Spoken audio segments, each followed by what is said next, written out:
ভাই ছোটবেলায় কিছু পোলাপাইন এত জোরে জোরে চিল্লাইয়া পড়াশোনা করতো যে মনে হইতো যে হেরার মতন ব্রিলিয়ান্ট স্টুডেন্ট এই দুনিয়ায় নাই। ঈশ্বরচন্দ্র বিদ্যাসাগর এইসব দীক্ষা জীবিত হয়ে যাইব না, মানে তোমরাই কও এত জোরে জোরে চিল্লাইয়া পড়ার কোনো কারণ আছে? আমার তো পার্সোনালি এইসব শো অফ মনে হইতো যে হে দেখানির লাইগা এত জোরে জোরে চিল্লাইয়া পড়তাছে যে দেখো আমি কত ব্রিলিয়ান্ট ছাত্র, আমি কত পড়াশোনা করি, আমাকে এখন সবাই অ্যাটেনশন দাও। তো ছোটবেলায় আমাদের পাশের বাসার এক পুলাই সন্ধ্যা হইতে না হইতে এত জোরে জোরে চিল্লাইয়া মাইন ছেড়ে শোনায়া পড়াশোনা করতো যে মনে হইতো যে হের পড়া দেখে আইনস্টাইন, নিউটন, টেসলা সব কবর থেকে উঠটা হের পড়া থামানির লাগা পাগল হয়ে যাইবো। আর এইসব দেখে আমার আম্মাই কইতো দেখ হাসিব ভাইয়ের পুলাই সন্ধ্যা লাগতে না লাগতে এই পড়াত বইয়া গেছে। আর আমার গুণধর সন্তান এখনো টিভির সামনে হা কইরা তাকাইয়া আছে। আম্মু আর 5 মিনিট দাও না, এখনই কার্টুনটা দীক্ষা পড়তে হইতাছি। যা পড়তে ভাই, খালি 24 ঘন্টা টিভি দেখা যা। মানে এইসব হালার পুতার চিল্লানির লাইগা রে ভাই আমি শান্তি মতন একটু টিভিও দেখতে পারতাম না। সন্ধ্যা হইতে না হইতে ছাগলের 3 নাম্বার বাচ্চার মতো চিল্লাইয়া পড়তো। তো এইসব দেখারে ভাই চেইতা মাইতা আমি একদিন ভাবলাম যে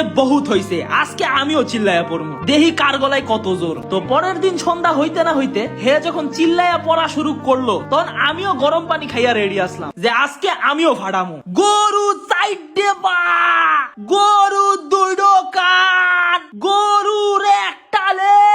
আমার এই চিল্লানি হইনা দেই হেও আমার থেকে বেশি জোরে জোরে চিল্লাইয়া পড়া শুরু করছে। এইটা দেখে আমি ভাবলাম আমি কম কি ভাই, আমি বই নিয়া লিটারালি হের বাড়ির দরজার সামনে গিয়া আরো জোরে জোরে চিল্লাইয়া পড়তাছি যাতে আমার পড়া হে আরো জোরে শুনতে পারে। মানে কি একটা যুদ্ধ চলতেছিল রে ভাই, কেউ কাউরে ছাড় দিতেছিলাম না। এই চিল্লানির মাঝে হুট করে দেখে ঠাস করে একটা ঝাঁটার বাড়ি আমার পিঠে ইয়া পড়লো। তাকায়া দেখি আমার আম্মা, খালি আমার আম্মা না পুরা বিল্ডিং এর মানুষ জড়ো হয়ে গেছে আমরা চিল্লানি শুন না। হেরা উল্টা মনে করছে যে হাসিব আঙ্কেলের পুলা আর আমার লগে মনে বিশাল একটা মারামারি হয়ে গেছে। মানে কত জোরে জোরে চিল্লাইছি একটাবার ভাইবা দেখো। এইসব দেখে ভাই পিঠটা ডলতে ডলতে কান্দা কান্দা চোখ নিয়ে চুপচাপ কইরা ঘরে ঢুইকা পড়তে বসলাম। তবে যাই কও চিল্লানি কিন্তু আমিই জিতছিলাম।